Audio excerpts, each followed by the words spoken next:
Today's daf is daf Yud Zayin, and we're on the second line. And the Gemara now is trying to calculate from the age of Yishmael to arrive at the conclusion that Yaakov Avinu stopped by in Shem Ve'eva to learn Torah for 14 years.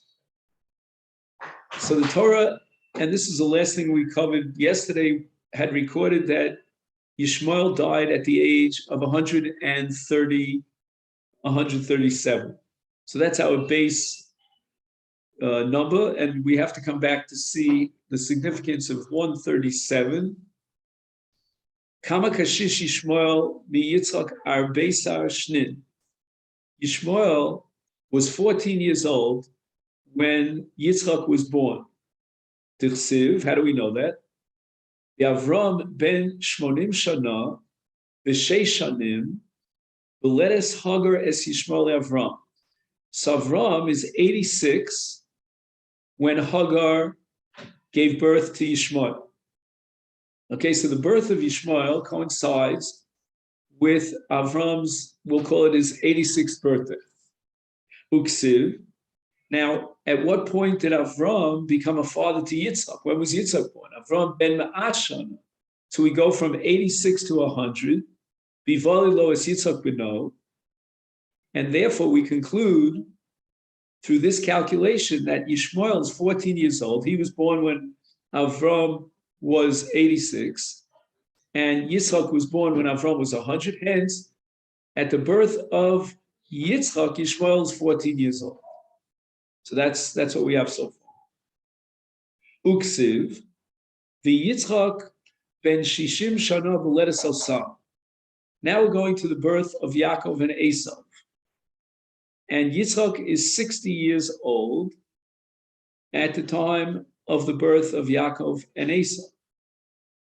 So now we can calculate how old is Yishmael at the time of Yaakov's birth. Bar kama havi Yishmael b'syalad Yaakov, bar shivim v'arba.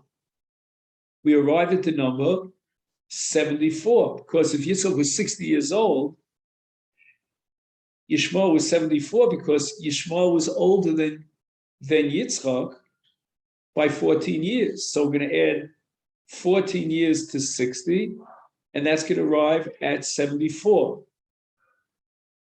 And now we know that Yishmael is 74 years old when Yaakov is born. Because again, Yitzchak is 14 years younger than Yishmael. We have to add the 14 years that Yishmael is older than Yitzchak to the number 60 in order to arrive at the conclusion that Yishmael is 74 years old at the time of the birth of Yaakov. Kama paishin mishnei shitin utlos. Now we're going to calculate how many years left are there to the life of Yishmael. Yishmael, we said, would live until the age of 137, and now he's 74. So if you subtract 74, let's just do a quick calculation. 74 minus 137 is 4 from 7 is 3, and 7 from 13 is 6, is 63. Okay, then, so Yishmael will die 63 years later, meaning 63 years after the age of 74, which we said the age of 74 coincides with the birth of Yaakov. And that's because Yitzchak fathered Yaakov at the age of 60, which means that Yishmael was 74.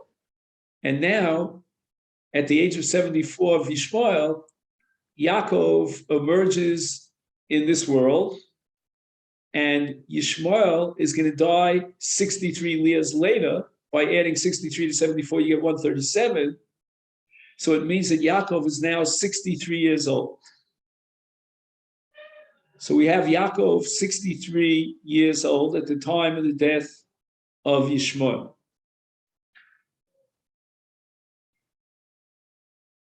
Okay, now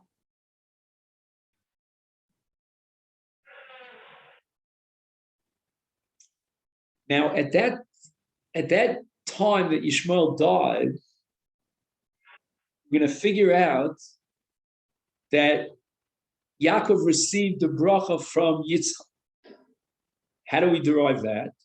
Beside we learned in the Brisa, Yaakov Avinu B'Shah Shenizbarach Me'aviv Ben Shishim V'Shalosh. Yaakov is 63, which is the same moment in time when Yishmael dies. And how does the Brisa know that Yaakov is 63 years old when he receives the bracha? Ubova Perik, and on that same time period, whether it's the same day or so, Mace Yishmael. And how do we know this? As the Brisa, the Ksiv, Vayar Esav ki berech. Esav saw that Yitzchak had bestowed the bracha on Yaakov. What does he do? Vayelech Esav el Yishmael. Vayikach es machlas bas Yishmael achotz nevoyos. So Yishmael marries the daughter of Yishmael. Esav marries the daughter of Yishmael, which was a good thing, by the way, but in any event. So now the Gemara says, Mimashma shenemer bas Yishmael, eni odea achos nevoyos. There's a certain redundancy here when the Torah feels apparently compelled to identify the relationship between this machlas, which is the wife that Esav takes, and nevoyos. Well, what is the point here? I mean, the Torah could have just said that she was Bas Yishmael. Why do you have to be miyaches machlas to her brother nevoyos? What's the point of that? So the Bryce answers, Malamit shekitsha Yishmael umeis v'sia nevoyos achia. So there was a two-step process in the marriage of Esav to Machlas. Stage number one is Kitsha, and stage number two is Nesuin. And the Torah is telling us that the first stage, that of Kiddushin, took place when Yishmael gave his daughter Machlas to Esav for marriage. But then Achos Nevoyos means that Nevoyos, her brother, was the one who clinched the Nesuin. So you need a Masir l'Nesuin. Who did the Masir l'Nesuin? Strangely enough, it was Nevoyos, her brother. Why? What happened to Yishmael? Where is Yishmael? Yishmael was Makadisha. Yishmael should have been Moser her l'Nesuin. And apparently, if the Torah is telling us that the completion of the process of marriage between Esav and Machlas was clinched by Nevoyos, her brother, it must mean that in the meantime, in the interim, Yishmael died. So we've now concluded, based on this brisa, that Yaakov Avinu gets the bracha at the same time that Yishmael dies, which means that Yaakov is 63, as we calculated earlier. So Shitin Utlas, Yaakov was 63 years old, and he receives the bracha, and then he checks out. And he leaves his father's house. He's on the way to Beis Lavan, right? That's where they sent him to find a marriage partner.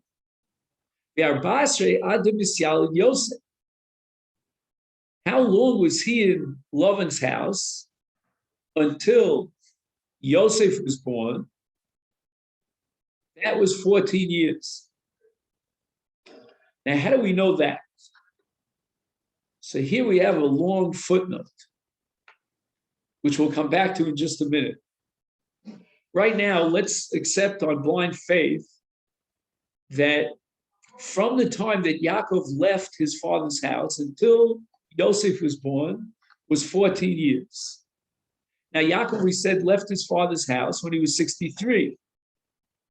If we add 63 to 14, right, we made another quick calculation, we have 77.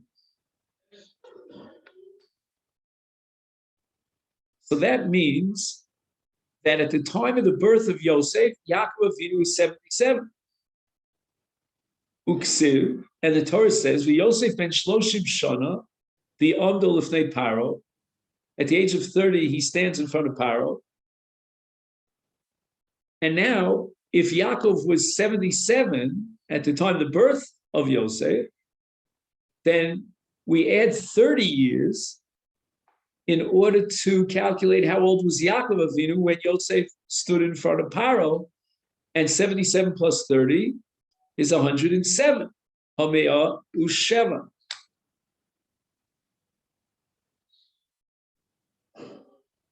Shavdis Sava V'tarti the Kafna. Okay, now we have the years of Sova, it's called Sava. Those are the first 7 years after Yosef stands in front of Paro. And then add 2 years of Kafna. Kafna means Ra'av. So now we're going to add 9 years. So if we add 9 to 107, we get to 116.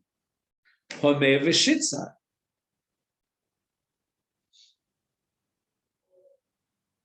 So it means that when we know that Yaakov came down to Mitzrayim after the first 2 years of famine, and we know therefore that he was 116 years old when he arrived in Mitzrayim. Uksiv, Vayomer Paro El Yaakov Kamash Yemei Shnei Chayecha. So immediately upon his arrival, Yaakov is introduced to Paro. Paro asks him how old you are. Vayomer Yaakov Paro Yemei Shnei Mugrai Shloshim U'Ma'ashana. Something is fishy, because he's telling Paro that he's 130 years old, when in fact he should be 116 years old.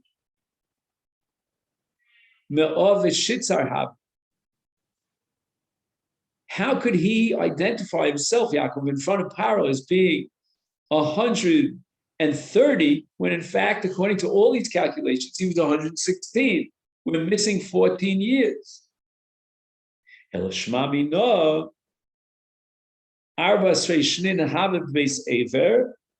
studying in the Beis Medrash of Aver for 14 years. And that's the 14-year period between his leaving Beis Aviv, Beis Yitzchak, and arriving at Beis Lavan. And it's not included in the calculation. Now let's go back to one point which we didn't prove yet. How do we know that from the time that Yaakov left Beis Lavan until Yosef was born was 14 years? So the summary here of a long Rashi in this note is that when Yosef was born, that's when the Torah records that Yaakov asked Lavan, Kaviyachol, for permission to check out with his wives and children. In other words, the 14 years for which he had worked and labored and slaved for Rachel and Leah, for Leah and Rachel, had already passed. And Yaakov had agreed to work for twice 7 years. So therefore it makes sense that Yaakov was serving Lavan for 14 years, filling his quota, his commitment to work for 14 years. Yosef was born, and now it's time to ask permission from Lavan to leave Beis Lavan. So this gives us the conclusion that it was 14 years from the time that Yaakov left his father's house until he arrived at Beis Lavan. Until Yosef was born. So we're missing 14 years, and that's going to be the 14 years that he was in Shem Va'ever. To Sanya, but Yaakov Beis Ever Mutman Arba Shana. Mutman means hatmana, which means when you conceal something. Aver mes liachar sheyorad Yaakov Avinu la'aram na'arayim shtei shana. So Yaakov Avinu arrives in Aram Naharaim, and this is 2 years after the death of Aver.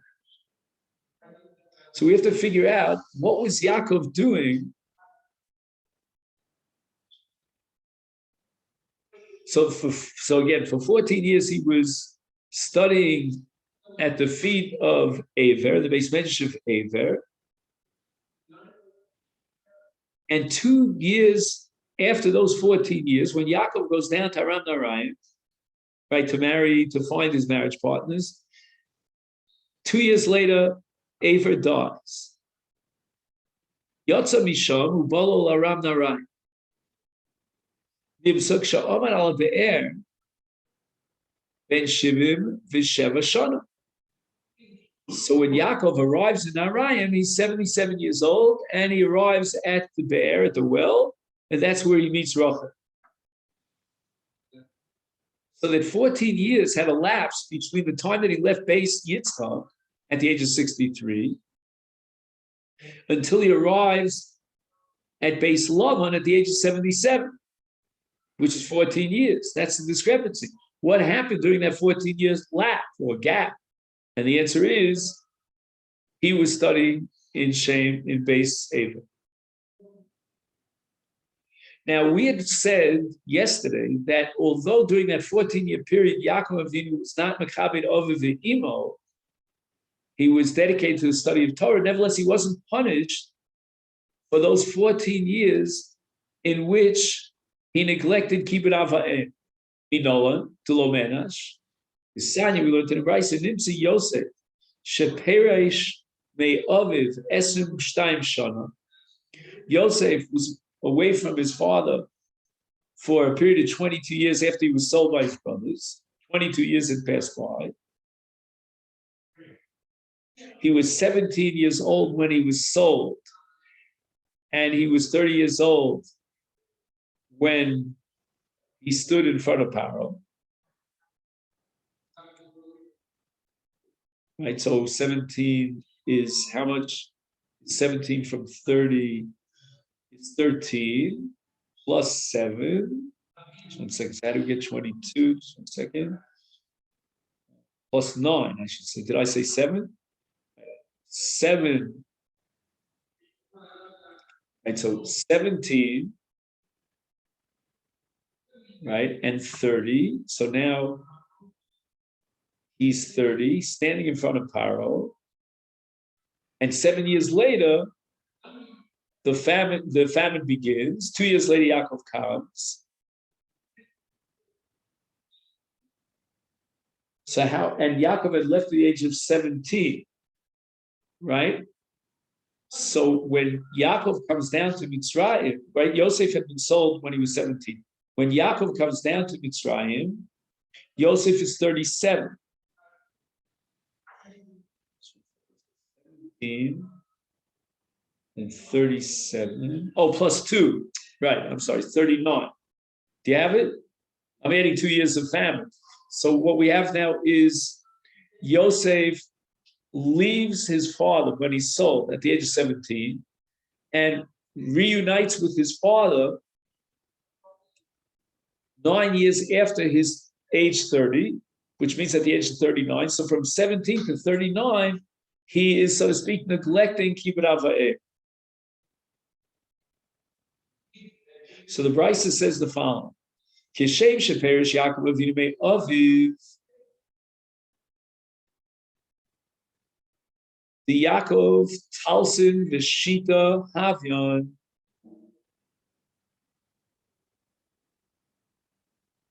So how many years was Yaakov separated from Yitzchak? He was separated for 36 years. How do we get 36 years? He was 14 years in Shem Ve'ever, 20 years in Lavan's house. That's what we'll get to soon. And it took him 2 years to go back to his parents' house. So that's all told 36 years. Now Yosef, we said, was separated from his father only 22 years. We're going to have to subtract 14 years in which Yaakov was in base Aver. So if you subtract 14 from 36, you end up with 22. So the maximum amount of time that you can consider that Yaakov was separated from his father, is, so to speak, as a neglection of Kibbut Avim, is only 22 years, which is exactly parallel to the 22 years that that Yosef was separated from his father Yaakov. So Yaakov was separated from Yitzchak 22 years that can be calculated, and Yosef is separated from Yaakov 22 years. So that's called Kishem. That Kishem Shapirish Yaakov may of Avinu may of you. And there's no calculation here of a neglect of Kibbut Avim during the 14 years that Yaakov was in Beis Aver. And that's because Talmud Torah in this context is greater than Kibbut Avim.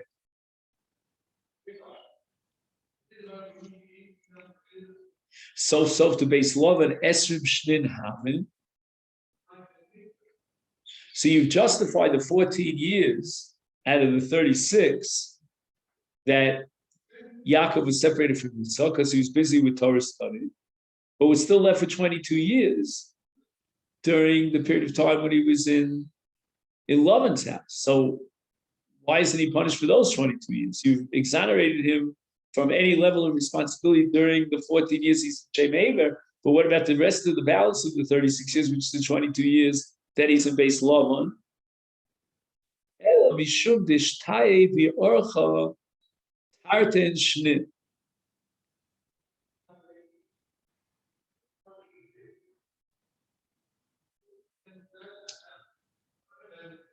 Just 1 minute.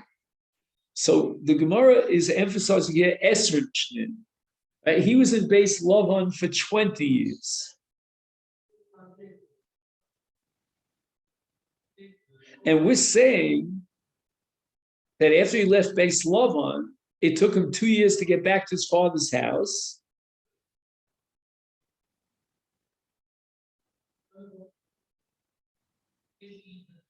So why should he be punished for those 2 years that he was on his way back? Right? We said that Yosef was separated from Yaakov for 22 years, and that parallels correspond to 22 years that Yaakov was separated from his father Yitzchak, and he wasn't dedicated to Kibbut Av. But why do you calculate the extra 2 years of travel, which was the time that it took Yaakov to return to Beis Lavan after he left Beis Lavan?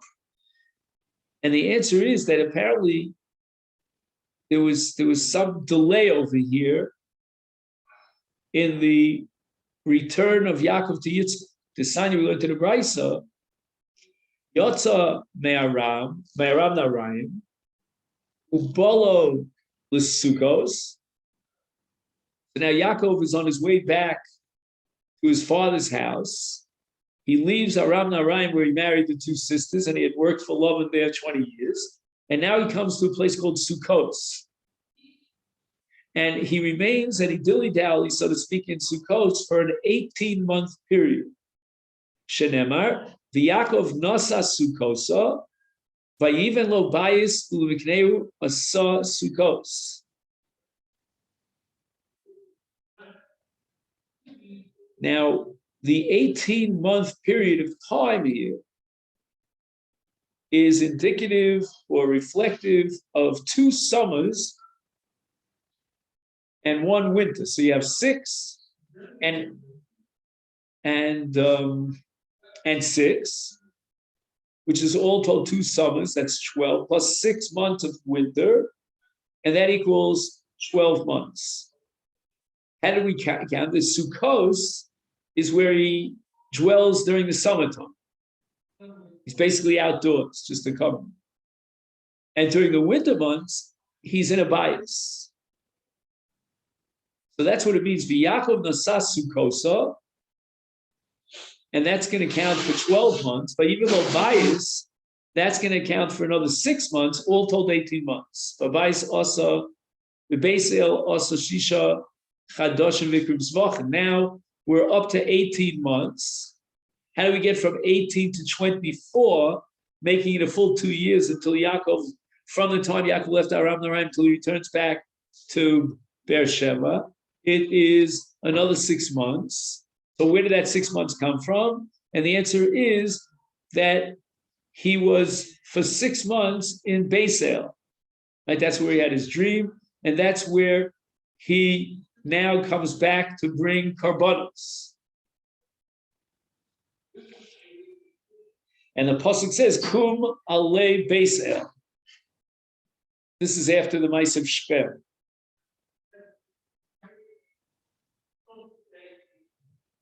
So after a full 2 year period, 18 months in Sukkah, 6 months in Beisel, Yaakov finally comes home. He's homeward bound for 2 years. And add those 2 years to the 20 years that he spent in Beis Lavan, in the absence of Kibbud Av, and that corresponds to the 22 years that Yosef was separated from his father Yaakov. He quotes here the footnote of Marsha that the Gemara is telling us that during Yaakov's stopover at Beisel, he offered karbanos, but he should have returned immediately to his parents. Now, what I don't understand here is why is Yaakov punishable for the years that he's in Beis Lavan? Does that bother you as much as it bothers me? It's like a model. Right here on front of my nose. Oh, here it is. Does that bother you at all? I mean, he was sent to find a wife. Yeah. Oh.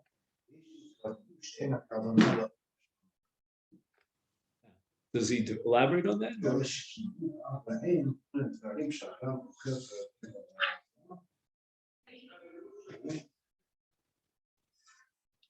The Peroteim, all that.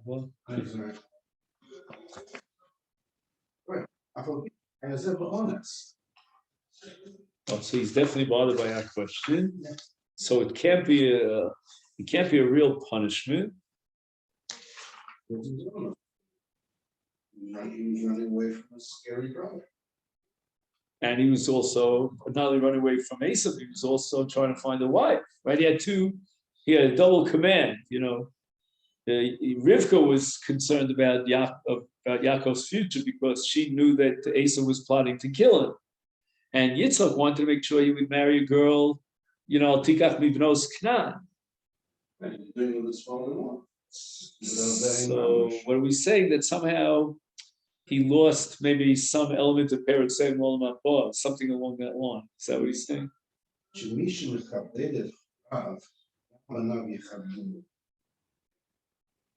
Oh, I think he's saying it's not a punishment, it's a natural consequence.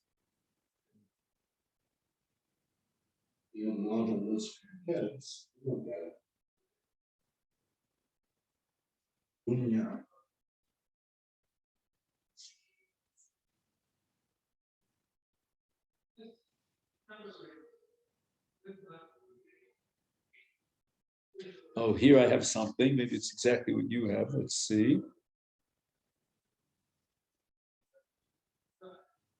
He says, Al Osan Arba'as Rishonim Shahayu Beis Lavan Vishtadel B'mitzvahs Period V'Rivya Lonen. He was not punished. Mishum Shegol Mitzvahs Period V'Rivya Yosef B'Kibbud Ava'en K'Rechsiv Al Kein Yazov Ishas Oves Imo B'Davak B'Ishta. So if that be the case, why is it that Yosef gets separated from his father for a corresponding 22 years? So he answers in the name of the Chassam Sofer, Shemitzas Piri V'Rivya Yochel HaYakov L'Kayim Gam B'Beisa. Lule shehu garam li'atzmo. Wow, this is because he stole the brachos and he had to run away from Esau. Lachein roishi kabel zek tzas onesh. Asher ein limud haTorah v'beis midrash shel Ever lo hoy yachol lekayim b'makom acher.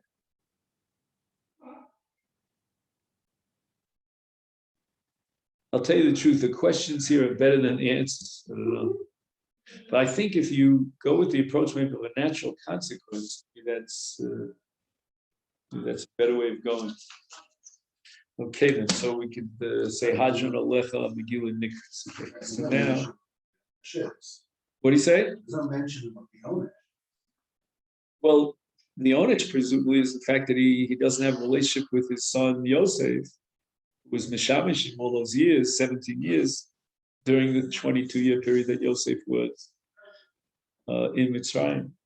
I don't know if you call that a punishment or a natural consequence.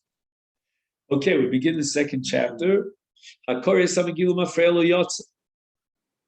other words, he reads, let's say, a different second paragraph, and then he goes back to the first paragraph, or he reads a paragraph that's forward and then goes back to the previous paragraph. He's not Yotze. And Koral Peh, if he doesn't read it mitoch haksav, lo Yotze. Ra'a targum b'chol lashon lo Yotze. So we'll see later on that this is not so simple. You can read it in another language, but that's only if it's written in that language. But if it's written in Lashon Kodesh, then it has to be read in Lashon Kodesh.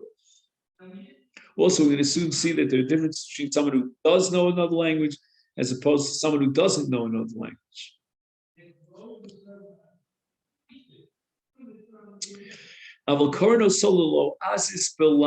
If, on the other hand, this is his language and it's written in that foreign language, he understands that language, he's Yotze. So foreigners can hear the Megillah in their own language, provided it is read from a scroll written in that language. But one who reads from a Hebrew text and simultaneously translates it into a foreign language, not fulfill his obligation. That's considered like he's reading it by heart. And according to most poskim, we say, the Mishnah is allowing the Megillah to be heard in a foreign language, is a concession granted, but only to those who don't understand Hebrew. And if you do understand Lashon Kodesh, you have to hear it in Lashon Kodesh.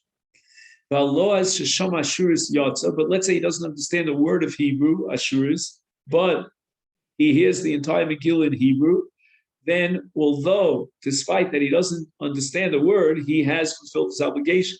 That's not true for any other language. So if, let's say, you have a Megillah that's written in English and you speak Spanish, you don't understand English, you would not be Yotze. But you would be Yotze if you heard it in Hebrew, even if you don't understand the word of Hebrew. So what's called Serigin? Serigin means that he takes hefsekos. And again, we'll have to see exactly at what point is the hefsek too long. He could have read the whole Megillah during that hefsek. But if he takes small interruptions, and then we have a case of misnamnem, he's half asleep, that's called nin velo nin, tir velo tir, we'll get to that in Gemara, then he's Yotze. By Kosva, Darsho Magia, if, let's say, he's writing a Megillah, and as he's writing it, he reads it, or let's say he was learning the Megillah, and as he's teaching the Megillah, he's reading it, or alternatively, Magia means he is correcting a Megillah. Is he Yotze or is he not? That depends. The Mishnah says, Im kiven libo yotza. In lav lo yotza. So he has to have kavanah. Now, here's a big machlokas. Some say kavanah means because in general there's halacha of mitzvah srichas kavanah. And others say, no, he needs a special kavanah because of the mitzvah of Megillah. And it also might have a difference between what's called misasek and davar she'eino miskaven. It could be even though mitzvahs ain't srichas kavanah, but here he needs kavanah, not because of the unique mitzvah of Megillah, but because he's a misasek. He's not even reading it. He's not even listening to it. He's only being magia or darshing, or maybe he's writing it. So that's called misasek. Misasek, point to everyone, is not Yotze of mitzvah. unless he has kavanah. Now, the kavanah could be one of two things. As we said before, it might be kavanah l'shem mitzvah, it might be kavanah to read the words properly. These are 4 different types of inks. All ala niyar ve'ala diftera lo yotz. Ad shetei ksuva ashuris al sefer ubidyo. So the 3 conditions to be yotze kriyas hamegillah, meaning not as far as the Maisa kriya is concerned, but as far as the cheftza of the Megillah. Number 1, it's got to be written in ashuris. And again, that's a question because we said before that for the laws, it could be written in another language. So we have to leave that as an apparent contradiction. Then we have ala sefer. Sefer means it's not enough if you write it on paper or diphthera. Okay, we're not sure exactly what diphthera is, but maybe it's what's called an alachal zayis. It's like a leaf. No, it's got to be written on parchment. And number 3, got to be written with ink, as opposed to those 4 categories mentioned earlier. And dio has to be dio shah. It's got to be black ink on parchment. The Gemara says, "Minani milu." How do we know that if he reads the Megillah Mafreya, lo yotz omarava di omakra kiksavam ukizmanon. Mazmanim lafreya lo, af ksavam lafreya lo. Zmanom means a sequence of time. Here it's a reference to both Yudalit and Tesvav of Adar. But you can't have the 15th of Adar before the 14th, that's obvious. And the Pasuk is establishing a hekesh between Zmanom and Ksavim itself means that it can't be out of sequence. But the only problem is, as the Gemara is going to point out, we're not dealing in our Mishnah L'Mafreya with L'Mafreya and the Ksav. It wasn't like that he wrote the first paragraph last, but rather we're talking about Kriya, right? Kara Samagil L'Mafreya. So the Gemara immediately rejects Rava, Midei Kriya Ksiva Hacha. Where does it say in the Pasuk anything about Ksiva?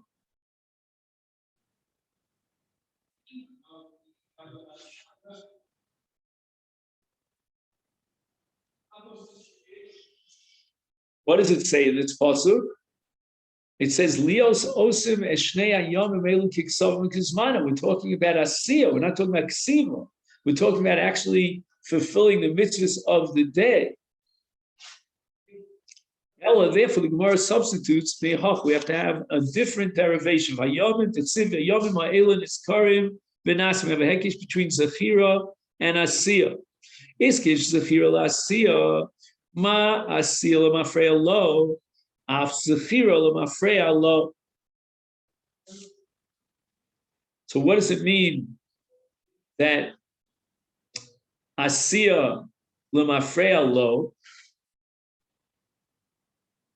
So that means that the fulfillment of the celebration and the mitzvahs hayom could not be out of sequence. It's got to be on the 14th and then on the 15th, whatever dinim apply. And since Asiya needs sequence, so too Zechira, which is reading the Megillah, also needs sequence. We learned in Rice, all the above require that you read it kisidron, in their order, and not l'mafreya, halal minola. The Gemara offers a couple of possible answers to this question. And we know that halal has to be read in sequence. This is the main pasuk of Halal. And obviously, you have sunset, and then afterwards you have nightfall. It's got to be in that sequence. And the rising and the setting of the sun can never be reversed. So, to the praising of God in Halal can never be reversed. From Yosef Hami has an alternative source. Zeh Hayom Os Hashem. And once again, just as the hours of the day are never reversed, so too Hallel cannot be recited in the reversed order. Rav Avia Omar, Yehi Shem Hashem Mevorach, again the same idea, all from the same, from Tehillim. Yehi implies that it should always be, the praise of God and His blessing shall always be in the same exact order. Another possible source, me'atov v'ad olam. So it teaches that hal shall remain in the same form forever and ever, in that sequence. Kriyat Shema. Oh, now we have a sugya here. Okay, how do we know that Kriyat Shema has to be read in sequence and not lemafred? The Sanya Kriyat Shema kiksava. The reading of Kriyat Shema has to be kiksava, the way it's written in the Torah. And that means that it has to be read in Lashon Kodesh to be Rebbe. So Rebbe would say if you read Kriyat Shema in English, for example, you would not be Yotze. Chacham over B'chol Lashon. And now the Gemara is going to embark upon an entire analysis of the machlokus between Rebbe and the Chachamim.